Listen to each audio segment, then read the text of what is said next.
मेरे साथ जाने माने चिंतक मौजूद हैं जो स्पेशलाइज्ड हैं दलित इश्यूज़ पे। इनको मेन स्ट्रीम मीडिया इनको दलित चिंतक कहता है, लेकिन मैं इनको चिंतक कहता हूँ। और इनका इनका जो स्पेशलाइजेशन है वो है दलित इश्यूज़ पे ये लिखते हैं और बोलते हैं। चंद्रभान जी हमारे साथ हैं और इनके बारे में कुछ सब देश के तमाम जो बुद्धिजीवी लोग हैं जानते हैं, लेकिन कुछ विशेषता मैं आपको बताता हूँ इनके बारे में। ये पहले ऐसे व्यक्ति हैं जिन्होंने लॉर्ड मैकॉले की बर्थडे पार्टी सेलिब्रेट किया था। ये पहले ऐसे व्यक्ति हैं जिन्होंने इंग्लिश देवी की जो पूजा शुरू की थी और अभी भी वो बरकरार बदस्तूर जारी है। और लॉर्ड मैक आपके पार्टी में गया भी हूँ एक दो बार। और इनका मानना है कि भाई जब तक दलित और वंचित जमात अंग्रेज़ी नहीं सीखेंगे तब तक जो है इस देश में उनकी मुक्ति संभव नहीं है। इसलिए तमाम फूड हैबिट, दलित के फूड हैबिट्स पे, उनके क्लोथ्स पे अभी इन्होंने दलित बिजनेस भी शुरू किया है। तो इनसे हम बात करना चाह रहे हैं कि जो सहारनपुर घटना घटी है, 1 महीने के अंदर 2 बड़े प्रोटेस्ट हुए हैं जंतर मंतर और संसद मार्ग में। इस प्रोटेस्ट को और जो घटना घट रही है, जिस तरह से एक तरह से क्रूरता बढ़ रही है, मूर्तियों को तोड़ा जा रहा है, किताबें फाड़ा जाना, ये किस तरह लेके जा रहा है। 7 दशक हो चुके हैं आज़ादी के और मुझे लगता है कि जो संविधान की प्रस्तावना थी, जो मूल भावना थी स्वतंत्रता, समानता, बंधुता और न्याय, वो प्राप्त नहीं हुआ है। समाज में ज़्यादा आक्रोश बढ़ रहा है। इसी पे हम चंद्रभान जी से राय जानना चाहेंगे कि पूरे घटनाक्रम को आप कैसे देख रहे हैं। चंद्रभान साहब। डॉक्टर साहब, 1960 में अमेरिका में एक बहुत बड़ा आंदोलन शुरू हुआ। वो आंदोलन एक वाक्य के पीछे शुरू हुआ, ब्लैक इज ब्यूटीफुल। और पूरे अमेरिका में शहर शहर जगह जगह ये बात फैल गई कि ब्लैक भी सुंदर है। और उसी आंदोलन से अफर्मेटिव एक्शन शुरू हुआ प्राइवेट सेक्टर में अमेरिका में। और वही बोलते हैं कि नए युग में अश्वेतों के आज़ादी का वो एक नया अध्याय शुरू हुआ।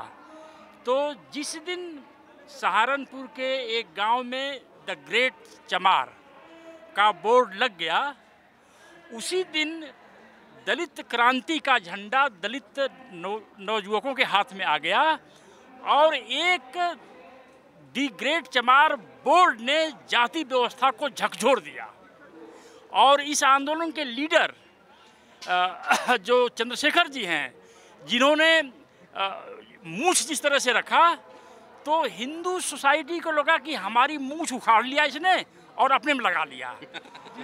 यह मैं इसलिए कहना चाहूँगा कि 1907 तक केरल के ट्रावणकोर एरिया में दलितों को मूछ रखने का टैक्स देना पड़ता था। तो यह एक दलित क्रांति का यह एक संविधान के बाद दूसरा सबसे बड़ा पड़ाव है। और हम समझते हैं कि जाति व्यवस्था अब अपनी आखिरी लड़ाई लड़ रही है। चंद्रभान साहब, जो सहारनपुर में घटना घटी है या फिर ऊना में जो घटनाएं घट रही हैं, इसमें कहीं आरक्षण का मसला नहीं था, इसमें कहीं प्रमोशन का मसला नहीं था, इसमें कोई स्कॉलरशिप का मसला नहीं था।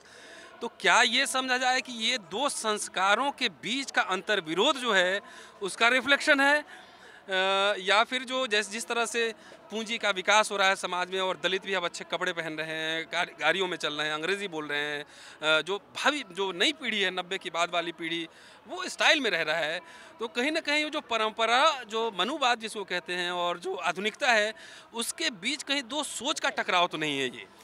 बिल्कुल सही कर रहे हैं। मैं भीलवाड़ा की घटना का जिक्र करना चाहूँगा। एक दलित दूल्हे के माता पिता ने तय किया कि हम अपने बच्चे को घोड़ी पर लेके जाएंगे बारात को और गांव का पूरा चक्कर लगाएंगे घोड़ी पर चढ़ के।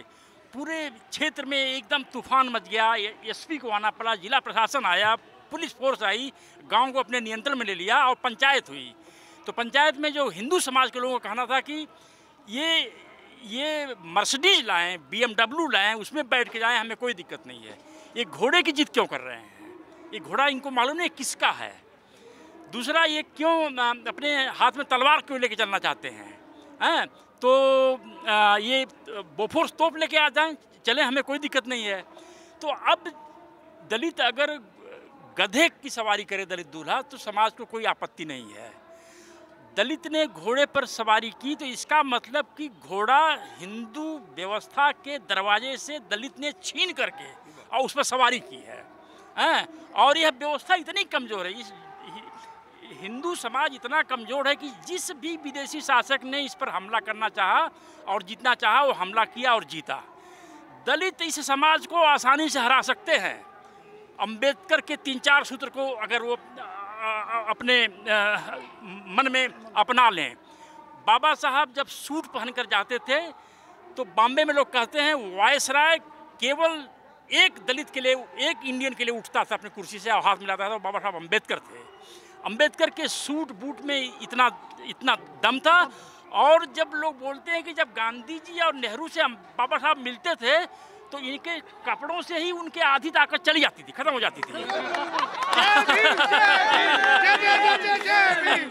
चंद्रभान साहब, एक जो और गंभीर सवाल है कि ये पूरे घटनाक्रम पे, एक तो मुझे लग रहा है एक एक्टिविस्ट होने के नाते ही मैं कह सकता हूँ कि जिस तरह से दलित का एम्पावरमेंट बढ़ेगा ये घटनाएं और बढ़ेंगी, मुझे लगता है ऐसा।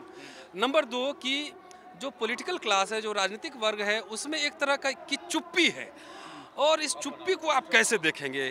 क्या ये जो तूफान जो उठा है महीने भर के भीतर, हज़ारों हज़ार की संख्या में लोग जंतर मंतर आके पाट दिए हैं। 25 साल से मैं भी आ रहा हूँ, ऐसी रैली मैंने पहले नहीं देखी थी। तो क्या ये किसी राजनीतिक विकल्प की दिशा, आंदोलन की दिशा शक्ल लेगा कि यह स्वतः स्फूर्त आंदोलन है, धरना प्रदर्शन होंगे या फिर यश के तस बने रह जाएंगे? नहीं, अब यह कारवां रुकने वाला नहीं है। मैं आपसे उम्र में वरिष्ठ हूँ। मेरे बचपन में एक दलित मोहल्ले को एक छड़ी से लोग हाँक लेते थे। आज दलित को गोली मारनी पड़ती है इनको। हाँ, आज दलित को गोली मारनी पड़ती है क्योंकि अब दलित इनके हाथ से निकल गया है। और एक बहुत बड़े जमींदार, हम एक रिसर्च में करने गए थे ईस्टर्न उत्तर प्रदेश में, तो उन्होंने कहा कि प्रसाद जी, मैं नहीं जानता कि आपकी जाति क्या है, पर एक पीढ़ी बाद इसी ठाकुरों की बस्ती से, भूमिहारों की बस्ती से महिलाएं जाएंगी, चमारों के घरों में काम करेंगी। मैंने कहा ऐसा क्यों कह रहे हैं? उन्होंने कहा इसमें चमारों में इतनी ऊर्जा है कि हर आदमी कुछ न कुछ करना चाहता है। कोई जाता है बॉम्बे 22 चक्का की ट्रक चलाता है और 10,000 रुपये घर बेचता है, उस घर में कलर टीवी है, हमारे घर में ब्लैक टीवी है। वो आता है तो देसी मुर्गा खाता है, लाल वाला, और हम सफ़ेद वाला खाते हैं। हाँ, उसकी महिलाएं जो है आज जो है ब्यूटी पार्लर जाती हैं। तो यह विद्रोह है। मतलब कि केरल में ट्रावणकोर में ही मैं कह रहा हूँ जगह में नए कपड़े पहनने पर दलितों को टैक्स देना पड़ता था। और राजस्थान में, उत्तर प्रदेश में नए कपड़े पहनते थे लोग, खरीदते थे तो पहले उसको पानी में धुलते थे, पुराना करते थे, फिर नए कपड़े पहनते थे।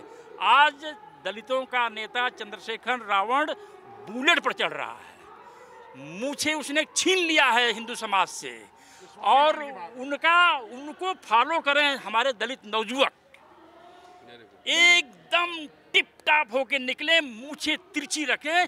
यह हिंदू व्यवस्था इतनी कमज़ोर है, इनका जो है डिमोरलाइजेशन बहुत फास्ट होगा और इसको अब कोई तोड़ नहीं सकता है। मेरे साथ ये थे चंद्रभान साहब, जो सीधा सीधा कह रहे हैं कि 2 संस्कृतियों का एक तरह से टकराव है कि जो परंपराएं थी, जो तथाकथित सवर्ण लोग थे, वो देखना चाह रहे थे कि दलित हर समय गरीब, फटे हुए कपड़े पहने, झूठा खाना खाएं, टूटे मकानों में रहें।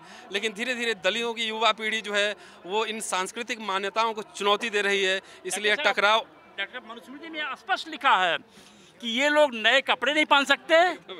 अगर इनके पास धन आ जाए तो राजा की जिम्मेदारी है कि इनका धन छीन ले, ये नए बर्तन में खाना न खा पाएं, और ये मेटल ज्वेलरी यानी सोने चांदी का ब्लैक मेटल, हाँ ये हाँ उसका जो है ये हाँ इसका उपयोग न कर सकें।